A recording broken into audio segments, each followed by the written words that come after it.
Meaning and definition of money. Money is a commodity which has a common acceptability as a means of medium of exchange, measure of value and store of value. यही इसका function भी है. Means of medium of exchange, measure of value and store of value, यही हम इसका आगे function भी पढ़ेंगे और यही इसकी डेफिनेशन भी है. मनी क्या है? ऐसी चीज़ जब हम कोई कॉमोडिटी या कुछ भी खरीदने के लिए जिस मीडियम का सहारा ले, जिस मीडियम को हम एक्सचेंज करें, उसे मनी कहा जाता है. ठीक है. Definition according to Seligman, money is one thing that possesses general acceptability. Acceptability क्या है मनी की? कि आप कुछ भी खरीदो, चाहे आप कंप्यूटर खरीदो, चाहे आप फ़ोन खरीदो, चाहे पेन खरीदो, चाहे टीवी खरीदो, चाहे न्यूज़पेपर खरीदो, लेकिन उसको खरीदने का एक ही मीडियम होना चाहिए. वो क्या है? Money. According to GDH Cole, money is simply purchasing power, something touched by things. It is anything which is habitually or widely used as a means of payment and is generally acceptable in the settlement of debt. तो कोल के according money क्या है? Money एक तो purchasing power है.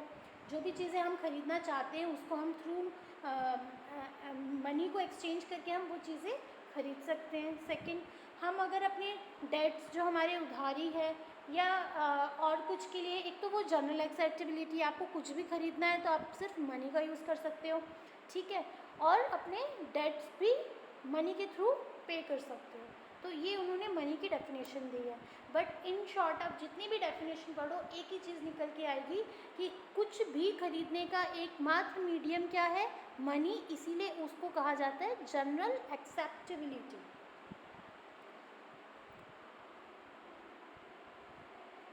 Now evolution of money. अभी हमने money तो समझ लिया मनी क्या है, लेकिन ये पहले क्या कॉन्सेप्ट आया था, कैसे कैसे ये शुरू हुआ मनी का कॉन्सेप्ट, उसको आप समझ लो. सबसे पहले तो कॉमोडिटी मनी, जो बार्टर सिस्टम आया. ठीक है. इसके भी 3 टाइप होते हैं: consumption goods, capital goods and ornamental articles. ठीक है. तो कॉमोडिटी मनी क्या थी? कॉमोडिटी मनी मतलब किसी चीज़ को ही मनी समझ लेना. जो बार्टर सिस्टम में हम करते थे कि चीज़ के बदले चीज़ ले लेते थे. तुझे वीट चाहिए, मुझे शूज़ चाहिए, तो मैं उसको वीट प्रोवाइड करा दूँ और वो मुझे शूज़ दे दे. तो यही बार्टर सिस्टम है. कॉमोडिटी के बदले कॉमोडिटी को ले लेना. ये पहले चलता था बार्टर सिस्टम के टाइम. तो सबसे पहले तो एक्सचेंज करने का तरीका इस तरीके से था, कॉमोडिटी मनी के थ्रू था. नेक्स्ट, फिर उसके बाद मेटल मनी का कॉन्सेप्ट आया. जब किंग्स वगैरह रूल करते थे उस दौरान क्या थे? सोने की मुद्रा, चांदी की मुद्रा या और किसी धातु की मुद्रा, किसी भी और मेटल का यूज़ किया है कॉइन्स के लिए, तो उसको क्या कहा जाता था? Metal money. फिर उसके बाद कॉन्सेप्ट आया पेपर मनी का. अब पेपर मनी क्या है? जो आज भी कॉन्सेप्ट है पेपर मनी का. ठीक है. पेपर मनी जो 10 रुपीज़ का नोट, 200 का नोट, 50 का नोट, 100 का नोट, 2000 का नोट, ये क्या है? एक पेपर के ऊपर लीगल चीज़ें लिख दी गई है, उस पेपर की वैल्यू लिख दी गई है और गवर्नमेंट जो फाइनेंस किया गया है पूरे लीगल तरीके से उसके ऊपर चीज़ें लिखी गई हैं, तो उसको हम मान्य मानते हैं. ठीक है. उसको हम ऑथेंटिक मानते हैं. तो ये क्या है? पेपर मनी है. ठीक है. अब पेपर मनी का कॉन्सेप्ट क्यों लेके आए? मेटल मनी भी तो ठीक था, वही तो था. आज भी कॉइन्स होते हैं, है ना. लेकिन इसका मेटल मनी का एक ड्रॉबैक क्या था? मेटल मनी देखो, अगर आप कोई चीप यूज़ करो, जैसे आजकल 5-10 के जो कॉइन्स आते हैं, उनकी मेटल की अपनी कोई वैल्यू नहीं होती है. ठीक है. लेकिन जिस दौरान हम बाकी मेटल्स का यूज़ करते थे लाइक गोल्ड एंड सिल्वर, तो अगर आप सिल्वर के कॉइन के ऊपर 10 रुपीज़ या 100 रुपीज़ लिख दोगे, तो क्या उस कॉइन की वैल्यू वो जस्टिफाई कर पाएगा? नहीं. जो वैल्यू हम उसके ऊपर लिखेंगे 10 या 100, उससे ज़्यादा तो उसकी अपनी वैल्यू है, उस कॉइन की कीमत है. ठीक है. आप उसे किसी को 10 रुपये के लिए यूज़ करोगे, उससे अच्छा तो आप उसको ऑर्नामेंट ज्वेलरी वाले के पास बेचकर उसकी वैल्यू अर्न कर सकते हो. इसीलिए इसका सबसे बड़ा ड्रॉबैक ये दिखा, इसकी वजह से पेपर मनी का कॉन्सेप्ट आया, जो कि ठीक लगा. पेपर मनी का कॉन्सेप्ट क्यों ठीक लगा? क्योंकि पेपर की कोई वैल्यू नहीं होती. ठीक है.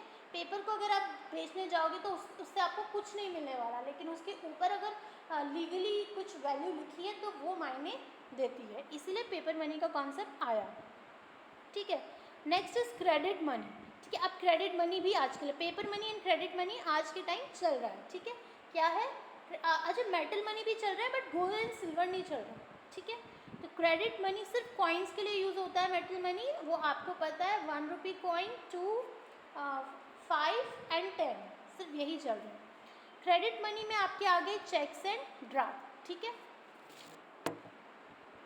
तो ये तो मनी की कहानी थी कि कैसे शुरू हुई और विद टाइम कैसे चेंज होती गई। Now your next topic is functions of money. अब मनी को 3 पार्ट्स में डिवाइड किया गया है, primary function, secondary function and contingent function. ठीक है, कंटिंजेंट आपके अदर फंक्शंस भी आप लिख सकते हो। ठीक है, लेकिन प्राइमरी और सेकेंडरी से कई बार क्वेश्चन किया जाता है, इसमें कंफ्यूज मत होना और इसमें गलत भी मत लिखना। मैंने देखो ऊपर आपको डेफिनेशन में, मनी की डेफिनेशन में बताया कि ये जो मनी की मीनिंग है इसी में means of medium of exchange, measure of value, store of value, यही अभी आप पढ़ोगे नीचे इसके फंक्शंस में। तो जो इसका प्राइमरी फंक्शन है वो क्या है, मीडियम ऑफ एक्सचेंज। ठीक है, और मेजर ऑफ वैल्यू, ये आपका प्राइमरी फंक्शन है, गलत मत करना, ये पूछा जाता है। और सेकेंडरी फंक्शन क्या है मनी का, standard of deferred payment, store of value, transfer of value. अभी कल हम डिसएडवांटेजेस कर रहे थे, उसमें भी ये चीज़ें आई थी। वो सब क्या था, ड्रॉबैक था बार्टर सिस्टम का। लेकिन अब हम इसी को क्या पढ़ेंगे, कैसे पढ़ेंगे, इसके रोल पढ़ेंगे। इसमें मनी की सब क्या है, पॉजिटिव पॉइंट्स हैं।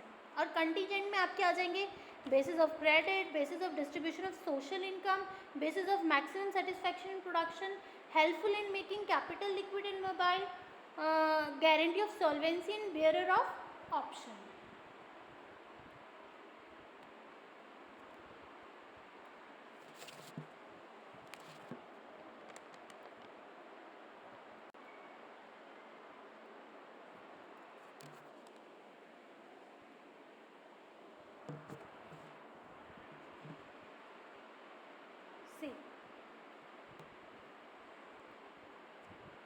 First is your primary function of money. Primary function of money are also called prime functions.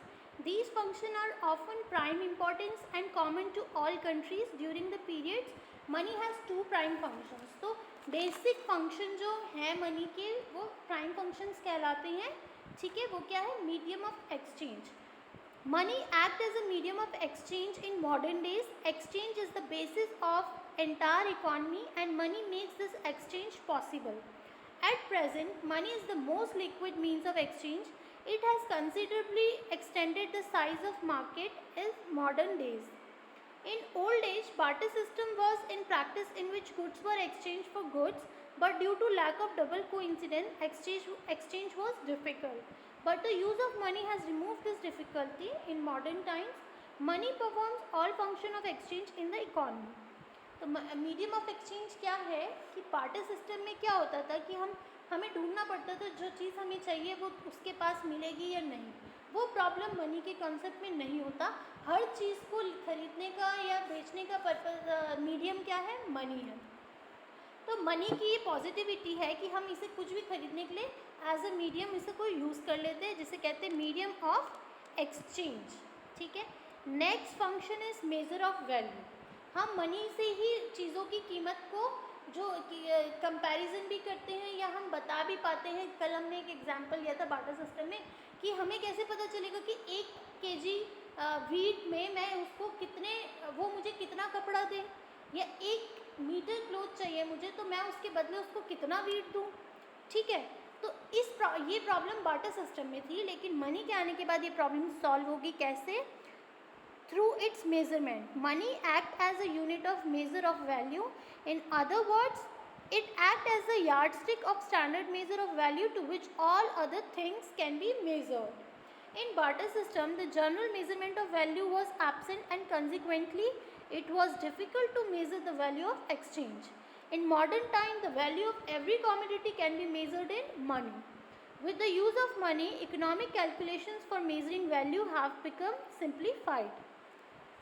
अब यही चीज़ जब मनी का कॉन्सेप्ट आ गया, हमने डिसाइड कर लिया कि किस चीज़ की क्या कीमत होगी उसकी वैल्यू हमने डिसाइड कर ली है, उसको उसका मीडियम हमने डिसाइड कर लिया कि अगर इसकी इतनी कीमत है तो इस तरीके से हम नोट्स को सप्लाई कर सकते हैं, तो ये प्रॉब्लम उसी के साथ सॉल्व हो गई। Next function is secondary function. Secondary function में अभी हमने डिस्कस किया standard of deferred payment, store of value, transfer of value.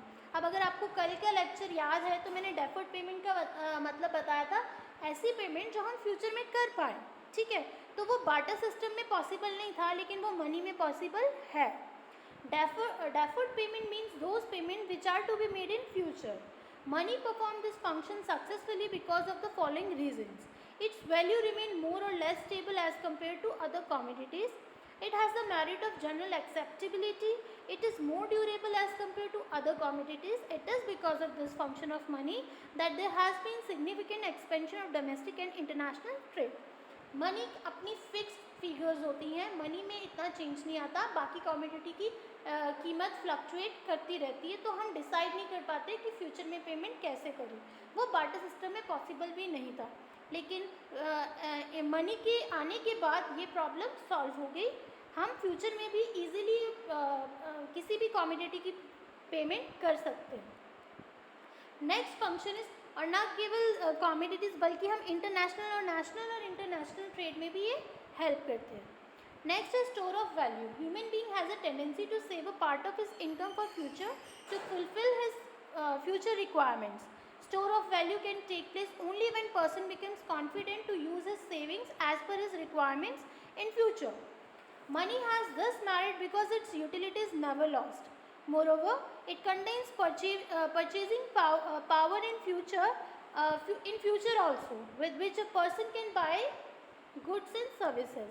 तो कल मैंने आपको बताया था कि बार्टर सिस्टम में हम कोई चीज़ स्टोर नहीं कर सकते। अगर मैंने एग्जांपल भी दिया था, अगर मैं फार्मर हूँ, ठीक है, अगर मैं फार्मर हूँ और मैं क्रॉप्स वगैरह एक्सेस ग्रोथ है, ठीक है, लेकिन मैं उसको कब तक सेव कर सकती हूँ?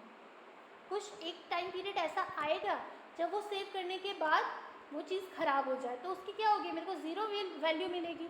तो हम बार्टर सिस्टम में तो स्टोर कर ही नहीं सकते थे, लेकिन मनी में हम सेविंग्स कर सकते हैं। आज के डेट में हम सेविंग कर सकते हैं। अगर किसी का बैंक में अकाउंट नहीं है तो घर पे अपनी सेविंग्स करने की कोशिश करता है, इवन बच्चे भी करते हैं। आप कमा नहीं रहे हो लेकिन अगर आपको पॉकेट मनी मिलती है तो आप सब नहीं खर्च कर देते।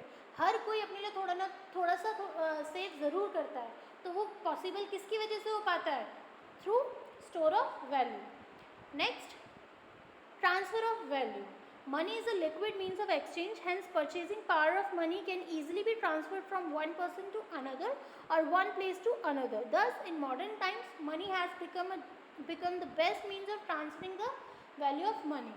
अब कल मैंने इसका एग्जाम्पल क्या दिया था, बार्टर सिस्टम में जब हम इसके ड्रॉबैक्स पढ़ रहे थे, ट्रांसफ़र ऑफ वैल्यू उसमें भी था। तो बार्टर सिस्टम में ड्रॉबैक कैसे था कि एक इलाहाबाद में घर है, एक इलाहाबाद में एक आदमी रहता है, उसका घर वहाँ है, उसको अब आगरा शिफ्ट होना है, ठीक है, तो वो हो ही नहीं सकता क्योंकि कोई मेजरिंग वैल्यू तो है ही नहीं, मनी का कॉन्सेप्ट तो है ही नहीं, तो वो अपने घर को बेचेगा कैसे, ठीक है। लेकिन अब वो कॉन्सेप्ट नहीं है, तो उस टाइम वो ट्रांसफ़र ऑफ वैल्यू हो ही नहीं सकती थी, लेकिन आज वो हो सकती है। आज वो कैसे हो सकती है कि अगर उसका घर है और उसको आगरा शिफ्ट होना है तो अपना घर बेच के पहले उस पैसे को ट्रांसफ़र कर सकता है एज मनी, और उसके बाद वो इन्वेस्ट कर सकता है आगरा में, या वो अपने सेविंग्स भी कर सकता है। और वो उसे कहते हैं ट्रांसफ़र ऑफ वैल्यू, कि यहाँ घर की कीमत ट्रांसफ़र हो गई कहाँ, दूसरी जगह, या दूसरी मनी के एज अ मनी, ठीक है। अब अदर फंक्शंस में आप इसको, अगर 6 मार्क्स का एक क्वेश्चन आता है तो अगर आपको ये 3 मार्क्स का आता है तो आपको प्राइमरी और सेकेंडरी ही समझाना है, ठीक है। इन केसेस 6 मार्क्स का क्वेश्चन आ जाता है, write down the functions of money, तो जो कि इंपॉर्टेंट क्वेश्चन भी है, 100% आता है। कई बार 1 मार्क्स में आ जाता है, what are the primary function of money, तो प्राइमरी फंक्शन में अगर 1 मार्क्स का आपको क्वेश्चन आ जाता है तो आप सिर्फ आंसर में क्या लिखोगे, medium of exchange and measures of value. अगर 1 मार्क्स में क्वेश्चन आ जाता है what are the secondary functions of money, तो उसमें आपको सिर्फ नाम मेंशन करना है, standard of deferred payment, store of value and transfer of value. In case आपको 6 मार्क्स में क्वेश्चन आ जाता है तो आप इसके अदर फंक्शंस यानी कि कंटीजेंट फंक्शंस भी एक्सप्लेन करेंगे। अब ये आप पे डिपेंड है, यहाँ पे 6 हैं तो आप चाहो तो 2 या 3 ही करो। Beside primary and secondary function, money also perform contingent function.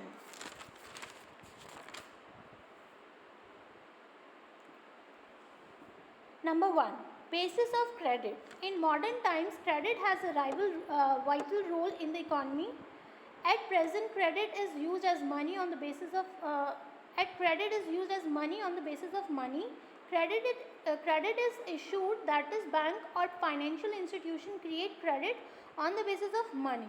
Thus money is the basis of credit. आजकल बैंक भी प्रोवाइड करते हैं आपको लोन्स, है ना, तो वो भी किसके बेसिस पे प्रोवाइड किया जाता है?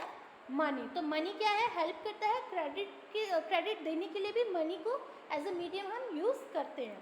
Second is basis of distribution of social income. In modern times, production is done on collective basis in which various factors of production, land, labor, capital, organization perform their assigned role. Every factor of production should properly be rewarded. With the use of money, reward of every factor can be determined and can be paid in money. अब अगर कोई worker कहीं काम करता है, अगर as a teacher अगर मैं स्कूल में काम कर रही हूँ, तो स्कूल ऑर्गेनाइजेशन मुझे क्या देगा? सैलरी देगा. ठीक है, तो उस सैलरी को भी कैसे दिया जाएगा? मनी के थ्रू. तो ये क्या है? Basis of distribution of social income भी है. इसी के साथ साथ अगर कभी किसी का काम अच्छा लगता है या कभी कोई कंपटीशन में तो चलो कॉमोडिटी भी दी जाती है एज अ प्राइस और एज अ मनी भी रख दिया जाता है. लेकिन अगर जैसे किसी कंपनी में किसी को इंसेंटिव्स बढ़ाए जाते हैं. इंसेंटिव्स कब बढ़ते हैं? जब कंपनी इम्प्रेस हो जाए उस वर्कर से कि वो काफ़ी अच्छा काम कर रहा है, तो एज अ रिवॉर्ड उसको इंसेंटिव्स मिलते हैं. ठीक है, तो वो सैलरी के रूप में, कैश के रूप में ही मिलता है. ठीक है, कैश ज़रूरी नहीं है, क्रेडिट मतलब उनके अकाउंट में जा सकते हैं, बट मनी ही होता है. ठीक है, तो या किसी की प्रमोशन हो जाए तो सैलरी ही इंक्रीमेंट होती है ना, तो वो भी किसके बेसिस पे होती है? मनी के थ्रू. Next, basis of maximum satisfaction and production. अब हमें इससे पहले समझ लो, money helps consumer in maximising their satisfaction. A consumer maximises his satisfaction by equating the prices of each commodity with its marginal utility. अब ये टेक्निकल वर्ड्स आ गए तो आपको समझ नहीं आ रहा होगा. हमने सेकेंड चैप्टर में माइक्रो में पढ़ा था, मार्जिनल यूटिलिटी पढ़ा था, दैट इज सेटिस्फैक्शन लेवल. ठीक है, तो आपका सेटिस्फैक्शन लेवल कब होता है? हम क्यों कमा रहे हैं? हम कमा रहे हैं कि हमें अच्छी लग्जीरियस लाइफ हो. लग्जीरियस ना हो तो एटलीस्ट हम कॉमन चीज़ें खरीद पाए, हमारा अपना इंडिविजुअल घर हो, हमारे घर में हर एक चीज़ हो. ठीक है, मेरे पास अच्छे अच्छे कपड़े हो, मेरे पास कार हो, एसी हो. तो ये सब हम किस लिए चाहते हैं? ये सब हमारी क्या है? वांट्स है, नीड है. ठीक है, अगर मैं ये सब नहीं भी चाहूँ तो भाई डेली खाने के लिए मुझे 2 टाइम खाना मिल जाए, ये तो मैं ज़रूर चाहूँगी. वैसे मैं 3 चाहूँगी, तीनों टाइम मिल जाए मुझे. तो ये क्या है? बेसिक नीड है. रोटी कपड़ा मकान तो हर किसी को चाहिए होता है. तो इसके लिए हम क्या करते हैं? इसके लिए हम मेहनत करते हैं, कमाते हैं. अल्टीमेटली हम किसके लिए कमा रहे हैं? किस लिए पढ़ रहे हैं, जॉब कर रहे हैं? पैसों के लिए. तो वो मनी क्या है? वो मनी हम क्यों खरीदना चाहते हैं? ताकि वो जब हमारे पास आए तो हमें जो जो चीज़ें चाहिए हम उसे खरीद पाए. तो अल्टीमेटली हमारे सेटिस्फैक्शन के लिए भी कौन हेल्प करता है? Money. Helpful in making capital liquid and mobile. In modern times, capital is kept in the form of money, and consequently liquidity and mobility of capital increases. One can refuse to accept capital in the form of houses, land, etc., but not in the form of money. Thus, money makes capital liquid and mobile. आपने accountancy में liquidity word पढ़ा होगा. ठीक है, liquid क्या होता है? कब हम कहते हैं कोई एसेट आपकी लिक्विडिटी इसकी कितनी है, कैसी है? जब ऐसी कोई भी चीज़ जो जल्दी से कैश में कन्वर्ट हो जाए उसकी लिक्विडिटी ज़्यादा होती है एज़ कम्पेयर टू ऐसी कमोडिटी जिसकी लिक्विडिटी कम हो, जो जल्दी से कैश में कन्वर्ट नहीं हो पाते. एग्जाम्पल, अगर मैं कोई गोल्ड की चेन है या अपना फ़ोन है, मार्केट में जाऊँ इसे बेचने, तो मुझे तुरंत इसके बदले कैश मिल जाएगा. अब कम मिलेगा, ज़्यादा मिलेगा, वो अलग बात है, बट मिल जाएगा. ठीक है, तो ये जल्दी से कैश में कन्वर्ट हो जाते हैं. तो इनकी हम क्या कहेंगे? लिक्विडिटी ज़्यादा है. वहीं अगर मेरे पास लैंड पड़ा है और मेरे को आज पैसे चाहिए, मैं मार्केट में लैंड लेके मैं उसकी पिक लेके या जो भी कस्टमर को कहूँगी ये लैंड मुझे बेचना है, तो क्या एक ही दिन में, 2 दिन में, 1 हफ्ते में मिल जाएगा? नहीं मिल सकता. तो ऐसी चीज़ें, तो लैंड क्या है, उसकी लिक्विडिटी कम है, और यहाँ पे जो हम गोल्ड का और फ़ोन का एग्जांपल ले रहे थे तो उनकी लिक्विडिटी ज़्यादा है। तो मनी कैसे हेल्प करता है, मनी कैपिटल यानी कि कैश को सेव करने में ज़्यादा प्रमोट करता है, हेल्पफुल है, बजाय ऐसी चीज़ें जिनकी लिक्विडिटी कम है। ठीक है, आज अगर आपको कोई कैश के बदले लैंड देगा तो आप एकदम से एक्सेप्ट नहीं करोगे, क्योंकि एक तो पहले तो इंक्वायरी करनी पड़ती है आपको वो सही चीज़ दे भी रहे हैं कि नहीं। ठीक है, अगर आप इन्वेस्ट कर रहे हो तब तो अलग बात है, अदरवाइज़ आपको अगर एक्सचेंज में कैश या कोई चीज़ देने के एक्सचेंज में लैंड दे, आप कभी एक्सेप्ट नहीं करोगे, उसकी बजाय आप कैश लेना ज़्यादा पसंद करोगे। ठीक है, तो उसकी लिक्विडिटी की वजह से ये इसका एक अदर फंक्शन है कि मनी क्या है, बहुत लिक्विड है। अब लिक्विड में से उससे सॉलिड लिक्विड गैस मत समझ लेना। Next is guarantee of solvency. Money serves as a guarantee of solvency for an individual और institution. For retaining its solvency, every individual or institution prefer to keep some money ready as cash deposit. Money deposits serve as a guarantee against solvency. Solvency means guarantee of trust. ठीक है, आप कैसे, अगर आपको कोई credit भी देता है, बैंक वाले भी देते हैं, तो आपको ऐसे दे देंगे नहीं, वो कैसे ट्रस्ट करेंगे कि वो पहले इंडिविजुअल की सैलरी देखेंगे कि वो मंथली कितना अर्न कर रहा है, ईयरली कितना कर रहा है, देन उसकी प्रॉपर्टी कितनी है।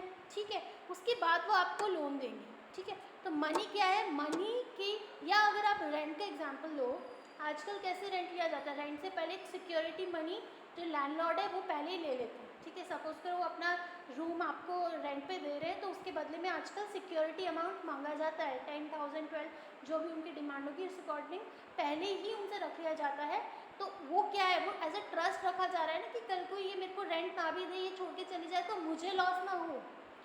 और होता क्या है, जब जो रेंटर है जो तो वो अगर जिस दिन छोड़ते हैं तो वो जो सिक्योरिटी अमाउंट है वो रिफंड कर दिया जाता है। तो वो सिक्योरिटी अमाउंट इस वक्त क्या कर रहा है, एज अ गारंटी उसके लिए काम आ रहा है, तो वो भी क्या करता है, मनी के रूप में ही किया जाता है। Last is bearer of option. Money serves as a bearer of option, which implies that accumulating wealth in the form of money, we can change our decision regarding the goods and services as and when the situation demand. आपको cash की वजह से, जब आपके पास money है, cash है, तो आप उसकी वजह से अपने डिसीजंस भी चेंज कर लेते हो, जैसे जिस सिचुएशन में आपको जो आपकी डिमांड आ रही है वो भी चेंज हो जाती है। आप खरीद भी सकते हो, बेच भी सकते हो with the help of money. So it acts as a bearer of option also. So that's all about functions of money. ठीक है।